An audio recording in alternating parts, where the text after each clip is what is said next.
आज लाखो भाविक विठुरायाच्या दर्शनासाठी पंढरीत दाखल झाले आहेत। माझा क्षीण भाग हरपला विठोबा देखिला विटेवरी या अभंगाप्रमाणे देवाचे चरण स्पर्श दर्शन झाल्यानंतर वारकऱ्यांच्या चेहऱ्यावर समाधान दिसून आले। दर्शनाची चोख व्यवस्था करण्यासाठी राज्याचे मंत्री गिरीश महाजन स्वतः उपस्थित होते। याचाच थेट देवाच्या गाभाऱ्यातून आढावा घेतला आमचे प्रतिनिधी अभिराज उबाळे यांनी।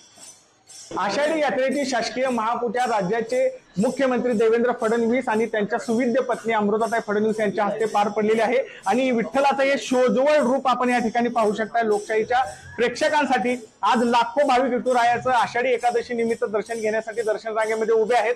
शासकीय महापूजा पार पडलेली आहे आणि या सर्व व्यवस्थापन करण्यासाठी या ठिकाणी स्वतः राज्याचे आपत्ती व्यवस्थापन मंत्री गिरीश महाजन साहेब आपल्या सोबत आहेत। आपण स्वतः व्यवस्थापन करताय, काय काय कशी परिस्थिती आहे? जवळ 20 लाखाच्या वर सगळे वारकरी या ठिकाणी आलेले आहेत, त्यामुळे त्यांना दर्शनाची ओढ आहे। 30-30 तासापासून लोक लाईनीमध्ये उभे आहेत। लवकरच त्यांचं दर्शन व्हावं यासाठी आमचा प्रयत्न चाललेला आहे। त्यासाठी आमचं सर्व मॅनेजमेंट, सर्व अधिकारी कर्मचारी काम करत आहेत। या ठिकाणी आपण पाहिले की स्वतः मंत्री महोदय या ठिकाणी भाविकांना सुलभ आणि सहज दर्शन व्हावं यासाठी गाभाऱ्यामध्ये उभे आहेत आणि कुठेही घुसखोरी होऊ नये दर्शनासाठी, यासाठी सर्वांचा प्रयत्न सुरू आहे। अभिराज उबाळे, लोकशाही मराठी, पंढरपूर।